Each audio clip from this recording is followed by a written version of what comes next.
Hi, welcome. My name is Liz Lenz. I'm an author, but we're not here. I'm not who you're here to hear. I do have an actual introduction I will read.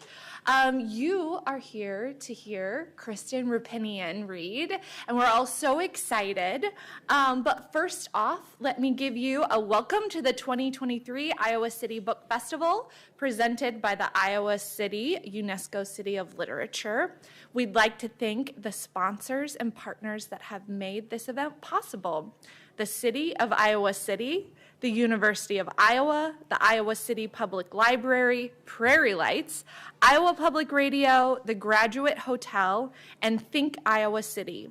Support was also provided by the Iowa Humanities Council and the National Endowment for the Humanities. Between events, be sure to visit the book fair at Merge, right next door to the public library on the Ped Mall.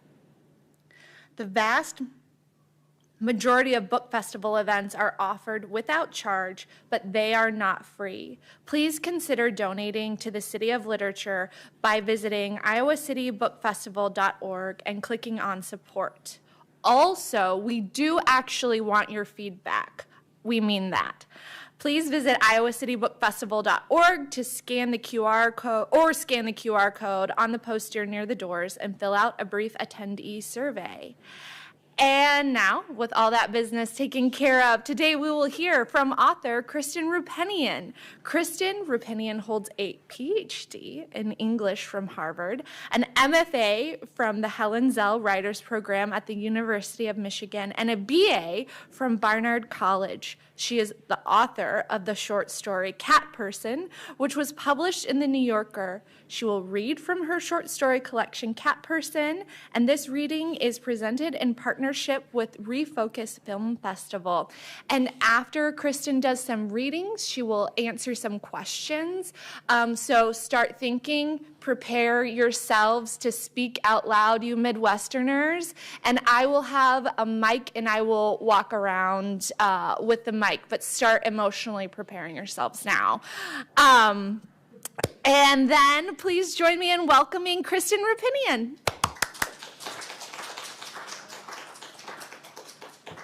Hi, everybody. Thank you all for coming. Thank you, Liz. That was a beautiful introduction.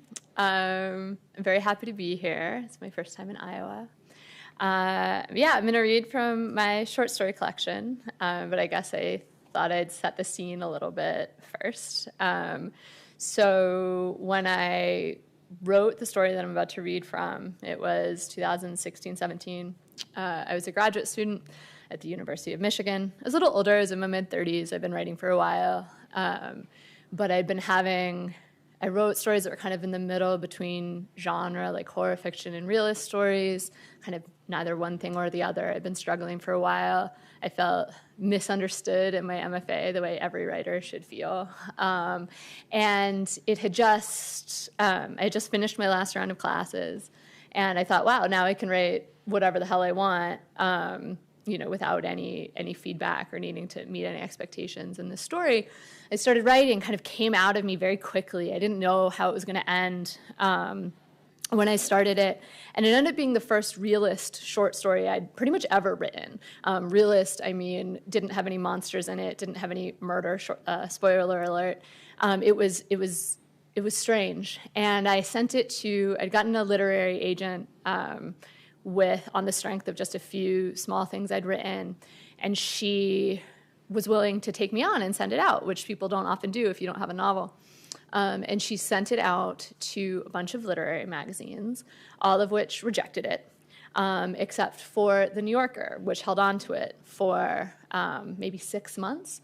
And at some point, the editor of The New Yorker sent an email to my agent that said, "We're thinking about this more soon." And just to get an email from the editor of The New Yorker at that point in my life, I sent that to my mom. I was like, they know I'm alive. That's amazing.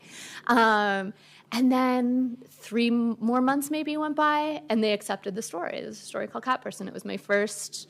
I did a few, like the Weird Fiction Review had published one of my stories. I'd won a couple of horror awards. But it was so unprecedented. And really, I still think of it as one of the best moments in my life, finding out that story had gotten accepted. They published it. For the first week, it had the kind of attention that you expect a short story to get when published in The New Yorker, which is that all my friends read it and were really proud of me. And about a week later, my ex-girlfriend at the time, who's more sort of connected with the literary world, was on Twitter, and she was like, something's going on with your story.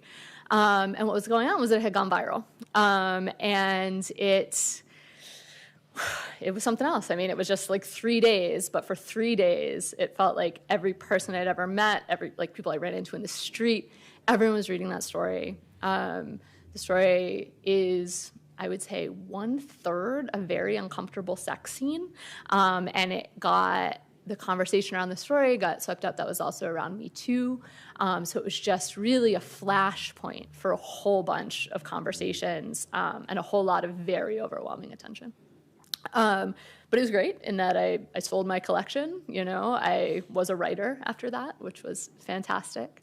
And then, that happened. My collection came out in 2019. By the time the book came out, I was kind of sick of Cat Person. I had just been talking about it a lot, although I hadn't done any promotion for it. And when I went on tour for that book, I didn't want to read from Cat Person. I read another short story called Biter. But that brings us to today, because in 2023, Cat Person is now a movie, which you can see. It will be playing tonight at, I think, 7 through the ReFocus Film Festival tomorrow afternoon. And so the book festival was kind enough to invite me to do a book event. And as I said, I almost have never read from Cat Person, because when I was on book tour, I didn't, but there's one exception. So maybe a few weeks after the story came out, I got an email from an event in Belgium. And they were like, we have this event we put on around Valentine's Day every year for all the writers who we think have done the most writing about like dating and romance and sex. Will you come to Belgium and be a part of this? And I was like, sure. I mean, it was like, so I got on the plane, I went to Belgium. It turned out to be like a kind of traveling review where there was like maybe 10 or 12 writers, there were musicians, there was video, and we went from city to city in Belgium reading. And as part of it, they took a video of my face and they projected it behind me, and I was there smiling, and I had to go out and read. And when I asked them, I'm telling them, like, I'm thinking about what I should read, they said, oh, no, you have to read the sex scene. Like, we've invited you here to read the sex scene for your story in front of a video of your face. And once we got out into the smaller cities, people didn't speak English. So it was translated behind me, and the timing was wrong. So people were like laughing and responding at the wrong moment. And still, it seems like a dream. And so that was 4 years ago. And now I thought, here I am. The Cat Person in movie is coming out. The only part of the story I've ever read is the sex scene in Belgium. So I think I'm going to read the sex scene from Cat Person, and I hope that you enjoy it. And it would be better if there was a giant video of my face and French subtitles behind me, but instead you get what you get. All right. So all you need to know leading up to this, I think, is two characters, Margot and Robert. Margot is a college student. Robert is a bit older. They've met at the movie theater where Margot works. And after a long bout of flirtatious texting, they've gone on what has been a fairly unsuccessful date. But despite the fact that the date, by any measure, really has not gone well, Margot decides to go back to Robert's house with him. And that's where we will begin. All right. The house was in a pretty, wooded neighborhood not too far from campus and had a string of cheerful white fairy lights across the doorway. Before Robert got out of the car, he said, darkly, like a warning, "Just so you know, I have cats." "I know," she said. "We texted about them, remember?" At the front door, he fumbled with his keys for what seemed a ridiculously long time and swore under his breath.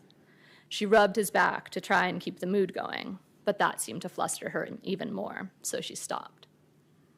"Well, this is my house," he said flatly, pushing the door open.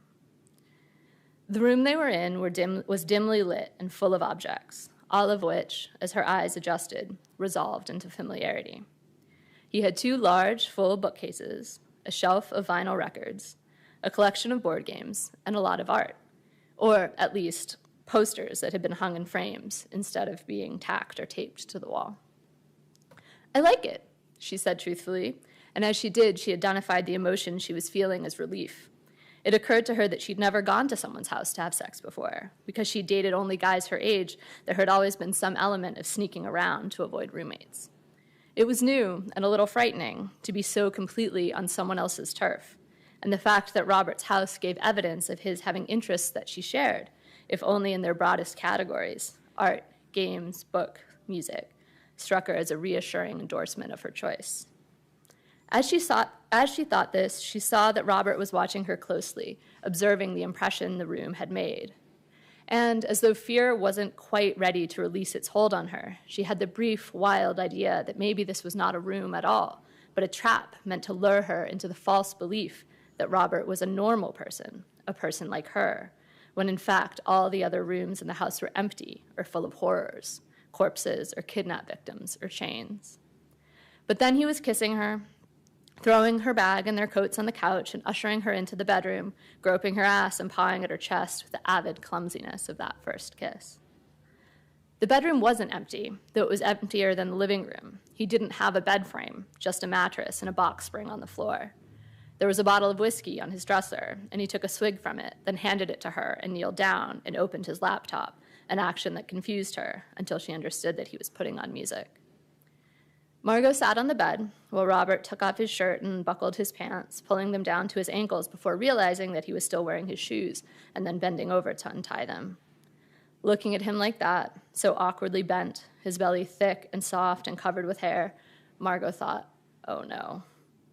But the thought of what it would take to stop what she had set in motion was overwhelming. It would require an amount of tact and gentleness she felt it was impossible to summon. It wasn't that she was scared he would try and force her to do something against her will, but that insisting that they stop now, after everything she'd done to push this forward, would make her seem spoiled and capricious, as if she'd ordered something for a restaurant and then, once the food arrived, had changed her mind and sent it back. She tried to bludgeon her resistance into submission by taking a sip of the whiskey, but when he fell on top of her with those huge, sloppy kisses, his hands moving mechanically across her breasts and down to her crotch, as if he were making some perverse sign of the cross, she began to have trouble breathing and to feel like she really might not be able to go through with it after all. Wriggling out from under the weight of him and straddling him helped, as did closing her eyes and remembering him kissing her forehead at the 7-Eleven. Encouraged by her progress, she pulled her shirt up over her head. Robert reached up and scooped a breast out of her bra so that it jutted half in and half out of the cup and rolled her nipple between his thumb and forefinger. This was uncomfortable, so she leaned forward, pushing herself into his hand. He got the hint and tried to undo her bra, but he couldn't work the clasp, his evident frustration reminiscent of his struggle with the keys, until at last he said, bossily, "Take that thing off," and she complied. The way he looked at her then was an exaggerated version of the expression she'd seen on the faces of all the guys she'd been naked with, not that there were that many. 6 in total. Robert made 7. He looked stunned and stupid with pleasure, like a milk-drunk baby, and she thought that maybe this was what she loved most about sex, a guy revealed like that. Robert showed her more open need than any of the others, even though he was older and must have seen more breasts, more bodies than they had. But maybe that was part of it for him. The fact that he was older and she was young. As they kissed, she found herself carried away by a fantasy of such pure ego that she could hardly admit even to herself that she was having it. Look at this beautiful girl, she imagined him thinking. She's so perfect. Her body is perfect. Everything about her is perfect. She's only 20 years old. Her skin is flawless. I want her so badly. I want her more than I've ever wanted anyone else. I want her so bad I might die. The more she imagined his arousal, the more turned on she got, and soon they were rocking against each other, getting into a rhythm, and she reached into his underwear and took his penis in her hand, and she felt the pearled droplet of moisture on its tip. He made that sound again, that high-pitched feminine whine, and she wished there were a way she could ask him not to do that, but she couldn't think of any. Then his hand was inside her underwear, and when he felt that she was wet, he visibly relaxed. He fingered her a little, very softly, and she bit her lip and put on a show for him, but then he poked her too hard, and she flinched, and he jerked his hand away. "Sorry," he said. And then he asked, urgently, "Wait, have you ever done this before?" The night did indeed feel so odd and unprecedented that her first impulse was to say no, but then she realized what he meant, and she laughed out loud.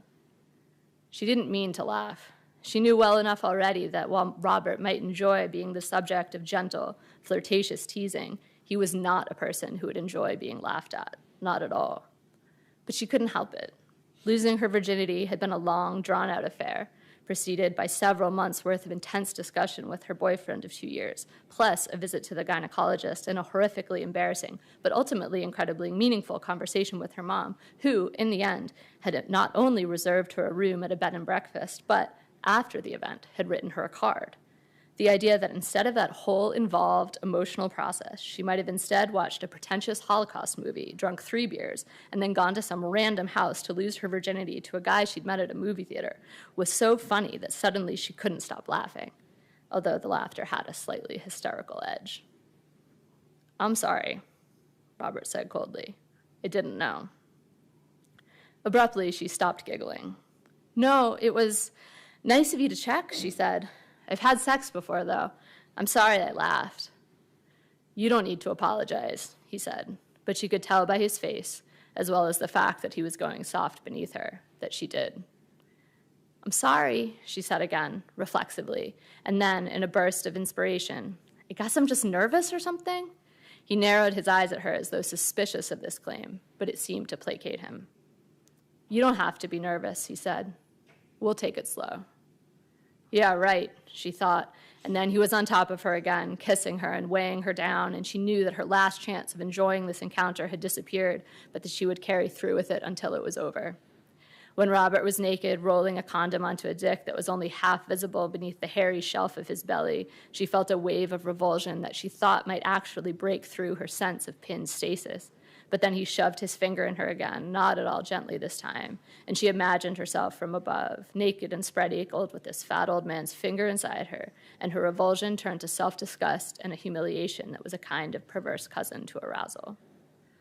During sex, he moved her through a series of positions with brusque efficiency, flipping her over, pushing her around, and she felt like a doll again, as she had outside the 7-Eleven, though not a precious one now. A doll made of rubber, flexible and resilient, a prop for the movie that was playing in his head.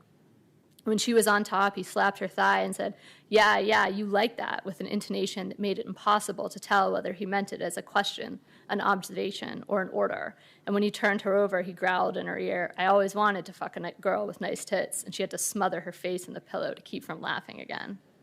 At the end, when he was on top of her in missionary, he kept losing his erection, and every time he did, he would say, aggressively, "You make my dick so hard," as though lying about it could make it true. At last, after a frantic, rabbity burst, he shuddered, came, and collapsed on her like a tree falling, and crushed beneath him, she thought, brightly, "This is the worst life decision I have ever made." And she marveled at herself for a while, at the mystery of this person who'd just done this bizarre, inexplicable thing. After a short while, Robert got up and hurried to the bathroom in a bow-legged waddle, clutching the condom to keep it from falling off. Margot lay on the bed and stared at the ceiling, noticing for the first time that there were stickers on it, those little stars and moons that were supposed to glow in the dark. Robert returned from the bathroom and stood silhouetted in the doorway. "What do you want to do now?" he asked her. "We should probably just kill ourselves," she imagined saying. And then she imagined that somewhere out there in the universe, there was a boy who would think this moment was just as awful yet hilarious as she did, and that sometime far in the future, she would tell the boy this story. She'd say, "And then," he said, "you make my dick so hard," and the boy would shriek in agony and grab her leg and say, "Oh, God, stop, please, no, I can't take it anymore." And the two of them would collapse into each other's arms and laugh and laugh. But of course there was no such future, because no such boy existed, and he never would. So instead she shrugged, and Robert said, "We could watch a movie." and he went to the computer and downloaded something. She didn't pay attention as to what. For some reason, he'd chosen a movie with subtitles, and she kept closing her eyes, so she had no idea what was going on.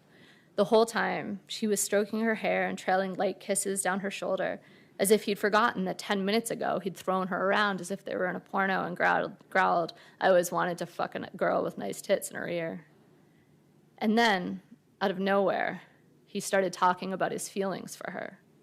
He talked about how hard it had been for him when she went away for break, not knowing if she had an old high school boyfriend she might have reconnected with back home.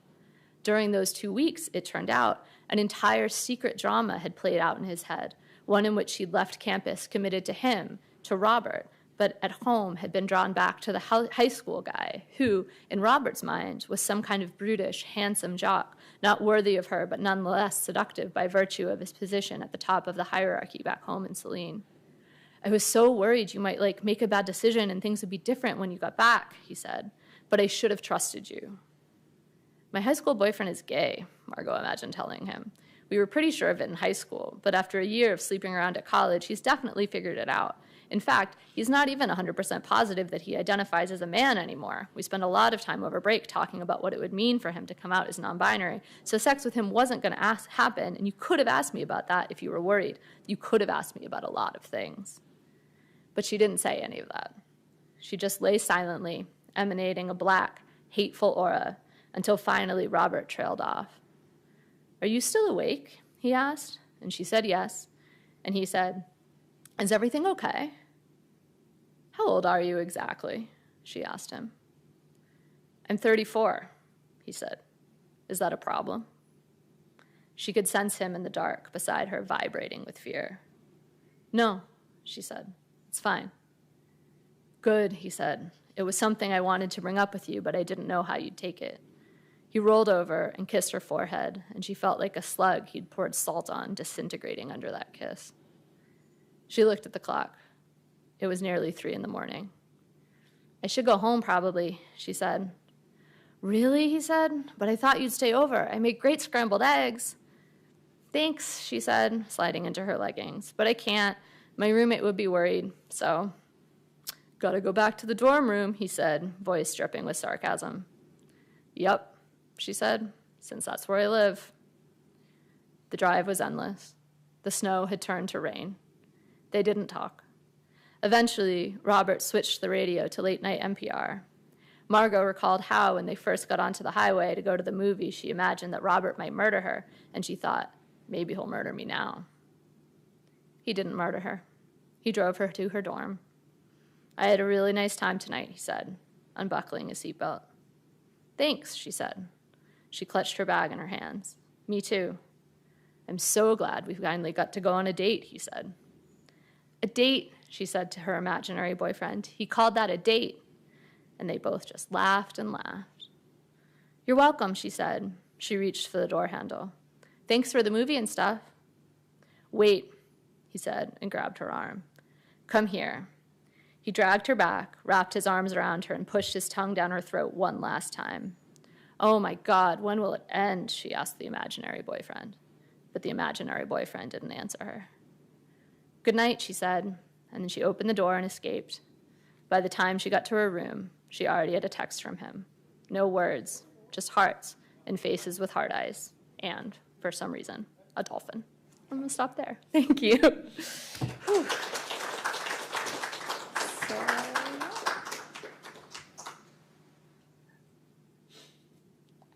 And so that's middle. There's like a third of the story left, a quarter. So if you want to find out if it works out between those two, you can go see the movie, which is playing tonight. All right. Should we do questions? All right. Does it sound on? I don't know. Who knows? It's a small room. We can talk. Yeah. Does anybody have questions right off the bat? Oh, I see some hands twitching in laps.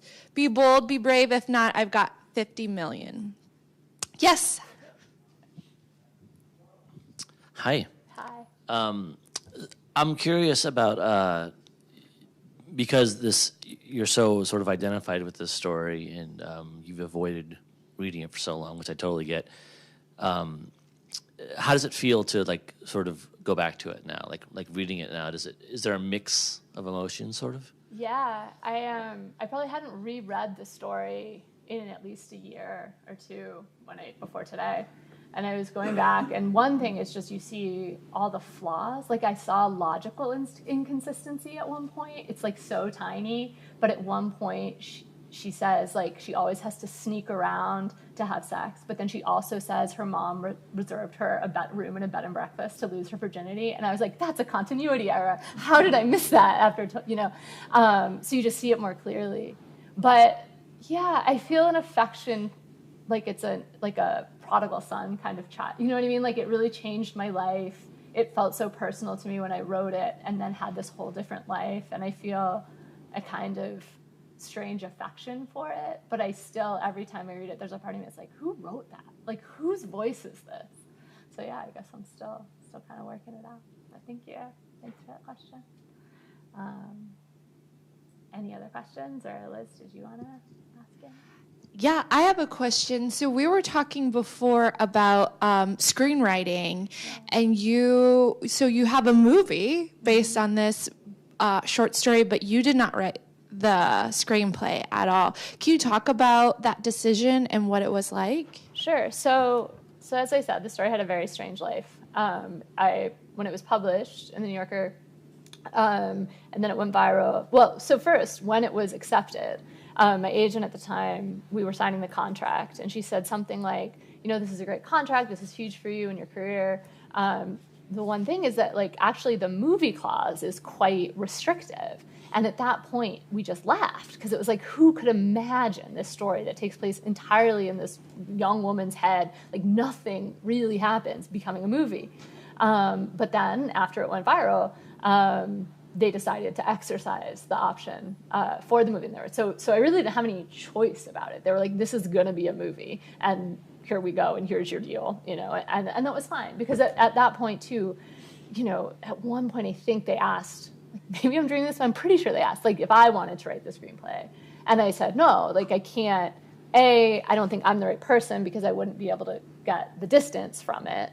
And B, I feel like all adaptations are more boring the more faithful they are to a story. So I feel like I would do a bad job. So the best thing I can do to make it have a chance to be a movie is to let go of it and sort of set it out into the world. And so that's what happened. And I really didn't have very much. I would get occasional updates, but I didn't really get too much information about it. They didn't ask me about it until they had gotten a screenwriter and they'd gotten a screenplay. And when the director, Susanna Fogel, who'll be at the Q&A later, came on. She's my age. We went to the same school, though we didn't know each other. She sent me, says at the time, a Facebook message, and was like, hey, I'm directing your movie. And at that point, I started getting a little bit more involved, just in that she was telling me what was going on, but it still was really separate. It really has felt always like something that somebody else took. Like, I gave a seed, and then somebody else planted it and grew it. Yeah. And anybody, if you have questions, just raise your hands. But yeah, go for it. Yes. I was wondering how your past in writing things more in the horror genre prepared you for Cat Person and more realist stories. Yeah, I think it was an excellent preparation. I always say, if you're trying to learn how to write in a particular form, like screenwriting, novels, short stories, it's great to study genre, because they have such clear bones. You know what I mean? Like, a successful genre story, I think, hits a certain number of beats, and you see it over and over. You start doing it over and over. It just becomes, it's like playing scales on a piano, kind of. And then you can do, once you've mastered it, you can do whatever you want with it and sort of fill in whatever material, but you have that sense of structure. And so to me, Cat Person, the story, I think it has the structure of a horror story. It's like, you've got the setup, you have the villain. I feel like the feeling of, as you're watching her, we didn't read this part, but going through the date, you're like watching the girl go into the house, and the audience is like, don't go in there, don't go in there. And you're like, God, she's going in. And that feeling of tension, I really feel like came from horror stories. And one of the things, Cat Person was one of the last stories I wrote in the collection, and what I wanted, and I still feel like nobody, like it's just the idea I have in my head, but I'm really clinging to it, is that if you read the collection and don't know what you're getting into, at every story, you don't know what the stakes are. So Margot doesn't know when she's like, is he going to murder me? If you read that story in the New Yorker, you think he's probably not. Do you know what I mean? He's probably not going to murder. But if you just read a story where people are getting killed and like it could be a literal cat person hybrid. Like you don't know what the stakes are, and I feel like that's in some ways truer to being alive, right? Where you don't know, am I in a horror movie? Am I in a rom-com? Like, I don't know. And so I feel like, and I love horror. I mean, it's the thing I grew up watching, and I feel like if you love a genre like that, it only serves all the rest of the kind of writing you might want to do to really get deep into it and study it. Yeah, thank you. Appreciate that. Yeah, go ahead.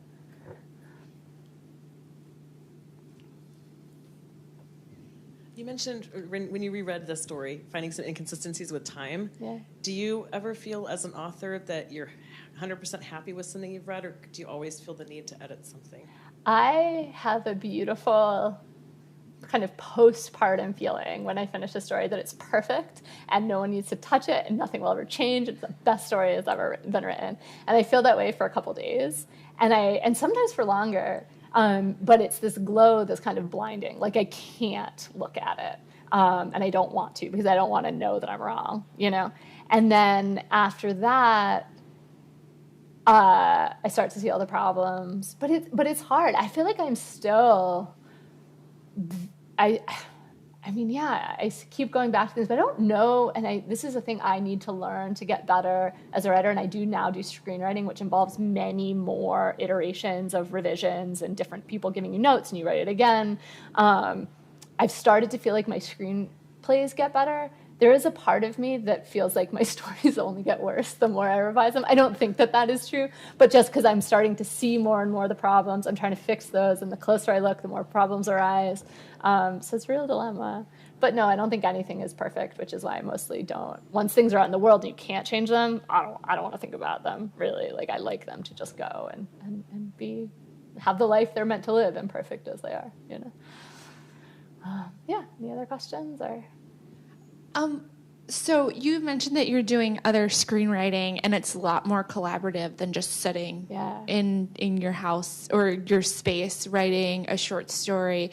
What is that collaboration like? What and I know you just said like, oh, you benefit a little bit, but I want to know like the differences and how you feel about like writing for screen versus writing your short stories. Yeah.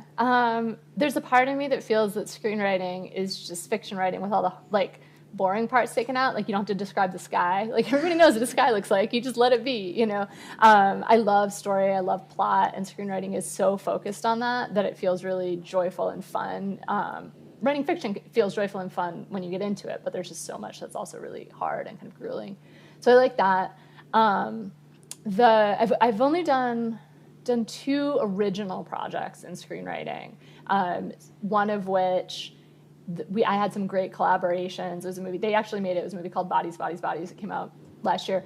And we had a director, we talked about like every bit of the story. It was like we were so immersed, we like traded back and forth. And then that director got fired, and then a week later so did I. And then they just took it and made a whole different movie. And that's the kind of thing that doesn't happen in fiction, right? Your fiction is your fiction. When you're a screenwriter, you're only one small piece always. If you're the most famous screenwriter in the world, who is the most famous screenwriter? You know, you're still just one piece. Which I think is good for the ego in some ways, and good to be sort of knocked down from fiction, which can feel like everything's on your shoulders. So I've done that. It's been cool, but a kind of mixed experience. Another thing I have done, though, that I love is I've been doing adaptations of other people's fiction, other people's novels. So I'm working on a adaptation of a Shirley Jackson novel right now for screen, and that I love. Before I was a fiction writer, I was an academic. I was thinking I would be an English professor. And there's something about screenwriting involves a lot of kind of almost sales, you know, where you're trying to pitch, like, why this novel, why this story, why now, and that's awful, I feel like, to do for your story. But for like your favorite novel, it's a dream. And so I've gotten to do that a few times. being like sitting down with a bunch of execs and being like, this is why the Shirley Jackson novel is the most important thing. You should spend $5 million on it. Da, da, da. That is like a great joy. And it's so collaborative and a different, where you're like looking for something that's there, right, which is the film version of this novel that already exists. I really love that. And I really love talking to directors about what they see and, cast eventually. I think that has been like a kind of, I mean, knock on wood, Lord knows, but very joyful kind of process to be able to do that and be a part of something and feel like I'm kind of in service to a book that I love as opposed to trying to like fight my own project to that. Yeah. Hi, I have kind of a two-part question. The first is, how was your experience of being in an MFA, and I guess this is actually three questions. Any advice you have for someone in an MFA, such as myself? Yeah. And also, like, what does your writing life look like today? Yeah. Okay, so what was it like to be in an MFA? For me, it was great. Which is not, I don't know everybody's experience. I was older, as I said, and I had been in grad school at that point for most of my life. I had done this PhD by the skin of my teeth. I had finished, and then I had just started writing fiction and gotten far enough with it that I felt like it was going to happen. Like I'd written a draft of a novel, I'd gotten an agent for it, the book had gotten rejected, but I was like, I can do it. Like I just need a couple more years. And so I applied to my MFA, and I mean, the feeling of telling your parents after you just spent 10 years in grad school that you're going to move to Michigan and do more grad school was not a good feeling. I didn't know anybody there. I feel like looking back, it was brave. It was brave of me to go. And I think that about anybody who's like willing to make that leap and upend their life.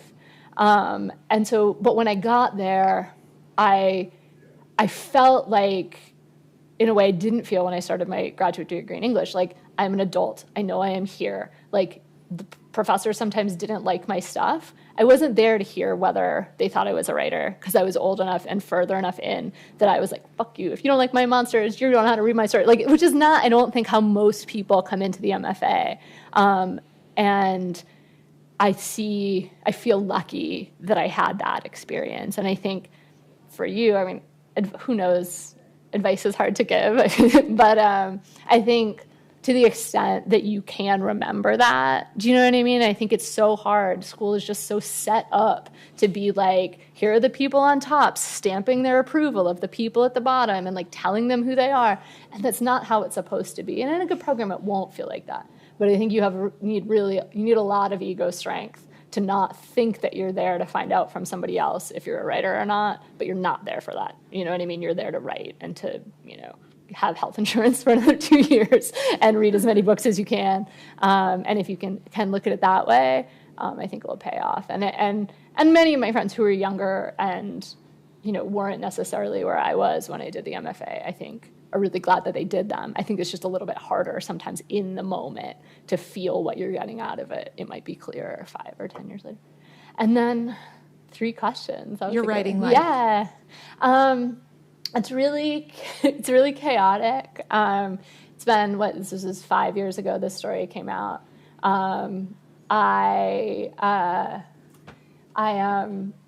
A lot has happened in that. So I feel like things have finally calmed down. I'm in the WGA, and I was doing a lot of screenwriting for that. And I really didn't believe that screenwriting was getting in the way of my fiction. I was just like, I have writer's block, and also I have jobs to do in screenwriting. Those are 2 separate things.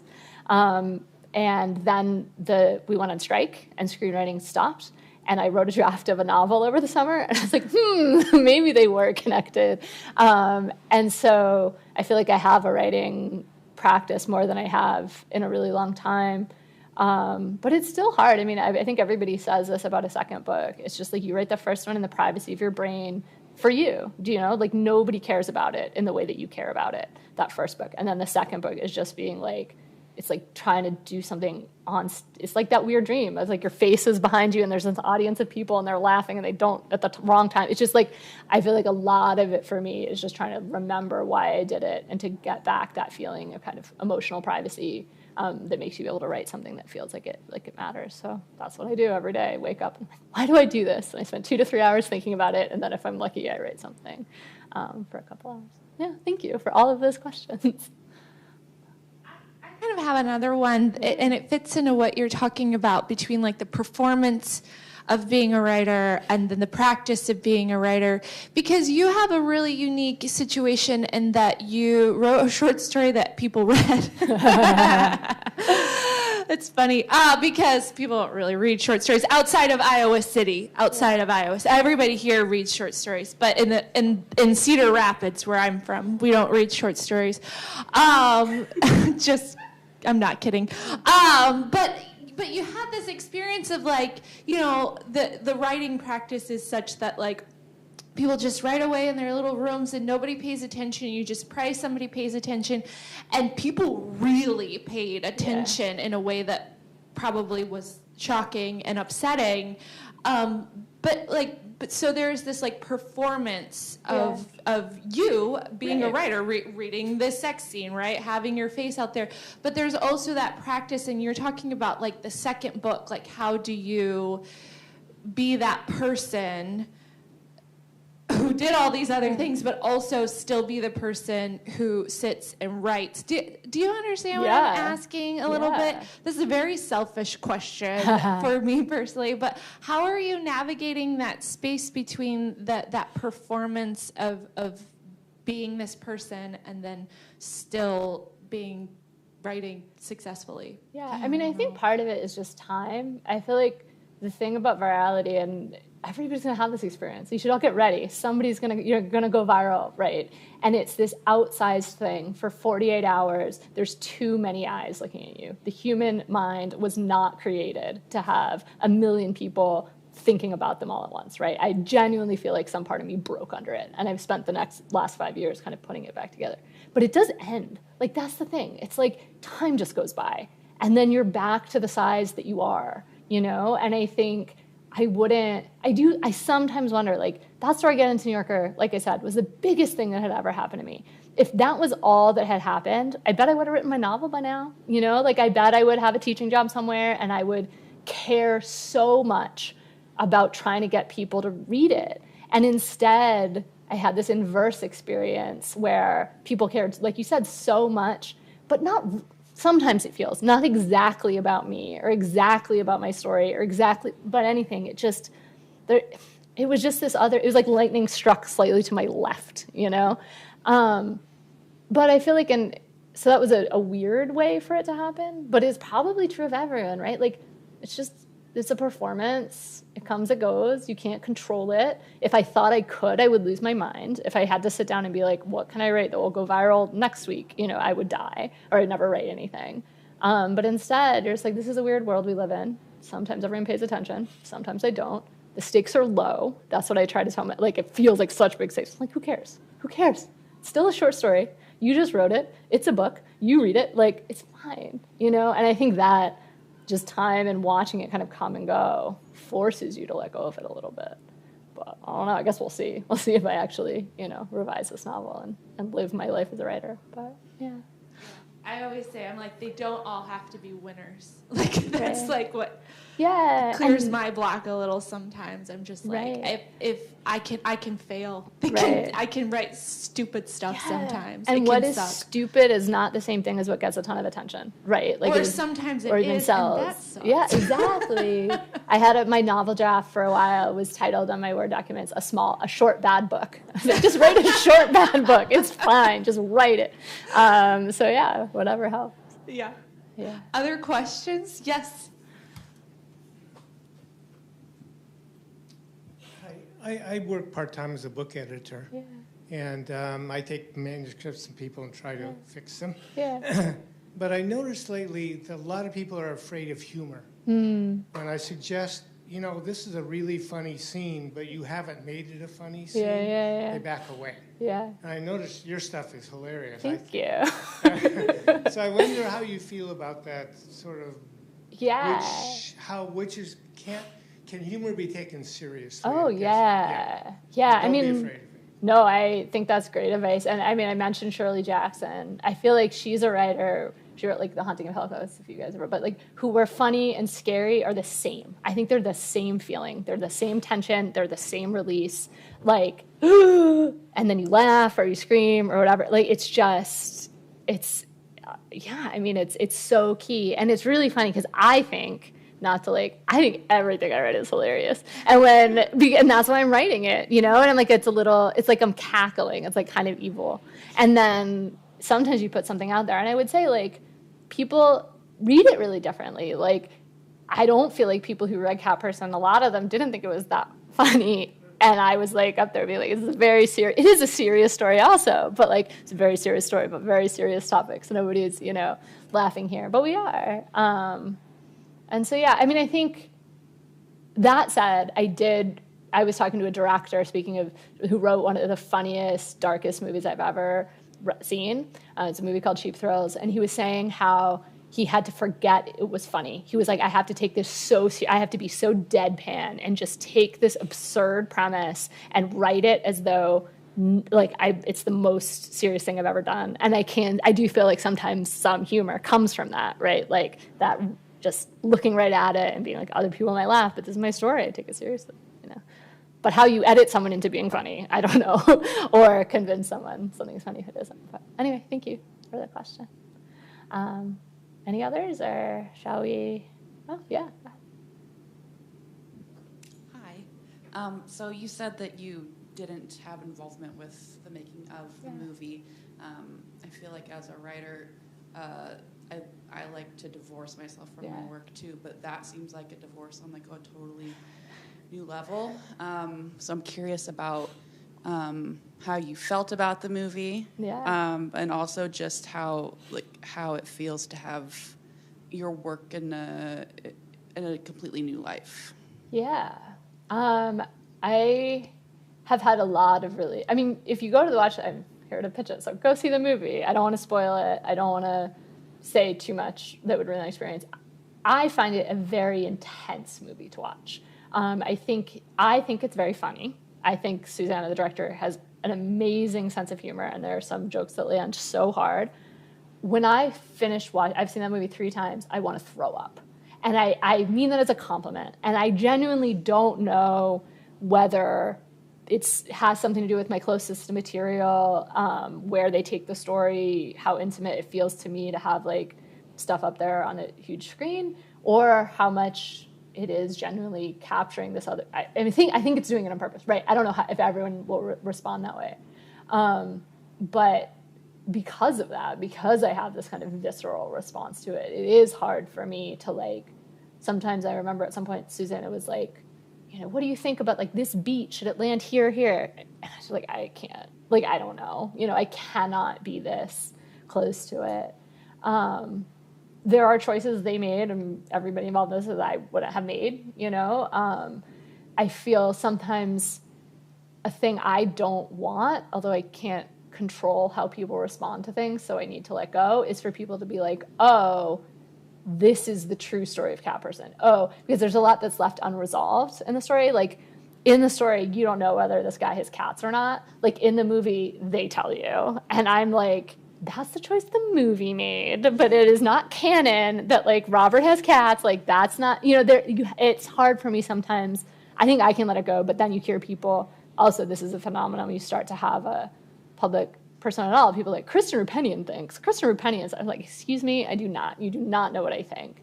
And so the movie makes that happen again a little, where you just, I don't know. People think things and feel things and opine about them.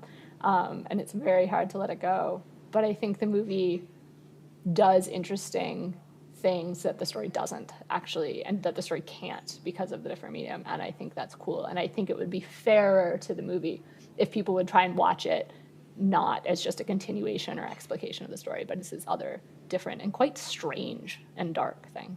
Yeah, thanks. Did I see a question over here? You guys are great, by the way. These questions are all amazing. I was kind of wondering, like, when you, like, obviously, like, you've written a lot of things, like, the way, like, you get ideas for stuff, like, is there something, like, that specifically inspires you, or do you, like, brainstorm, or do things just, like, come to you? Because I'm always very curious about, like, how other people, like, think of things to write about? Yeah, it's really different for each story, each project.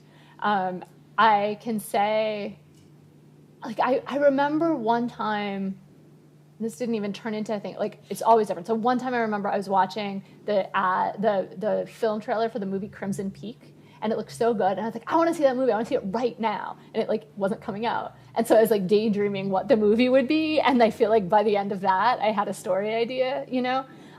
Sometimes I get story ideas. It is often when I'm reading or watching something, I used to get my best story ideas at other people's readings, because they'd start reading and I'd get kind of bored and wander off, and I'd come up with other ideas for stories. So I hope that has happened in this room. Where, yeah, you're just kind of intrigued by something else, and your brain kind of wanders and fixes it and revises it. Sometimes it's things that have happened to me in real life, but often it's like something will just hook, and I won't be able to stop thinking about it. And then often that's a seed for something that then the story looks nothing like what really happened, but I'm still kind of obsessed with that, like, little interaction or something. And often I, like, really exaggerate it, especially in stories like it ends in murder when really it just ended in, like, an awkward text exchange or whatever. Yeah. And then a fun thing is that with screenwriting and when you're collaborating, sometimes people will be like, write a short, do you have any ideas for a horror story or set on a spaceship that only has 2 people? And then it's like a prompt, you know, and you can come up with it, and that's cool too. So yeah, thanks. Other questions? Okay, do you have any, it's like, do you have any, what's the word? Not tips. Do you have any, like, things that when you're writing funny that you're like, okay, this is a formula? Do you have, like, formulas for writing humor? Because there's this really great question about, like, how do you then, like, when you're sitting there and you're like, I'm going to make this funny, what are, like, the tools you use to make it funny? Oh, I don't think I am a real...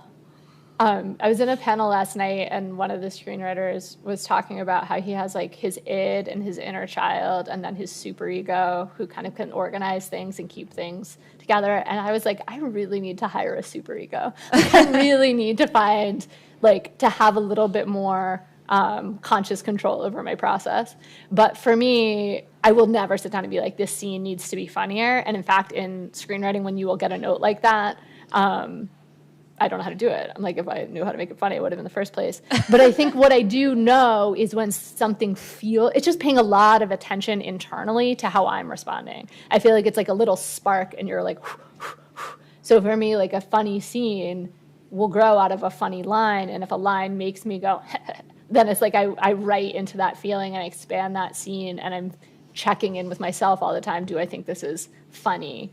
And when it's not, I stop. Do you know what I mean? It's much more just like of being hyper attuned when I'm writing to how I'm feeling as a reader. And I feel like I started enjoying writing when I started to feel that way. That writing felt a little bit self-hypnotic in the way that reading did, where you're just in it and experiencing it at the same time. I wish I had a set of rules for how to make a good joke, but I definitely do not. Yeah, I don't know. Do you? I mean, I know I'm not supposed to turn it around, but I have some little, like, tools I use sometimes when I'm like, oh God, I have to be funny right now. Like, what's the nobody, you're here for, okay. Everyone wants to know a rule about how to make things funny when they're not. Like, you know, you do the thing where it's just like, set up this thing happening, and then and then like the rule of 3, right? So, like, the world's on fire, everything's going terribly, so the Republicans have decided to crack down on the dress code, right? Like, bump, bump, then the third beat is, like, a little unexpected, or, like, like, take, like a little cliche and make it, I don't know, like twist it on its head. Yeah. A little, totally. I don't know. It's probably hokey. No, I think that's what we were talking about at the beginning about, like, reading genre enough that you just get the bones of it and you don't think about it enough. I feel like probably that's the same thing that's happening with humor, that's why right? I was you wondering, know the shape of a joke so well. And for me, I freeze up when I start to think this is the rule. So I think I only use them when I've kind of internalized them. And then I can go back and be like, oh yeah, that joke has the structure of but, and a twist. But you don't feel the same way about, like, when you write genre, though? You don't feel, like you said, you kind of feel a little blocked when writing humor, but but the tools then of like writing horror are freeing? I feel like all the tools, for me to use them, I have to have internalized them. I guess what I'm saying. It's like the second that it's like when you think about walking and then you can't walk anymore and you kind of go, ah. That's how I am when I'm thinking about what the rules are. But if I know them well enough, I forget that they're there and I do them and I write them and the joke lands because I've read 10,000 jokes and written. Do you know what I mean? That's very smart. Yeah. Oh, that's how it works. Yeah. Cool. Other questions before we end? I think we're pretty much at time. Thank you guys. These are smart, wonderful questions. Yeah, Thank you so amazing much. Questions. Thank you all so much. It's really good to be here. And come see the movie if you can.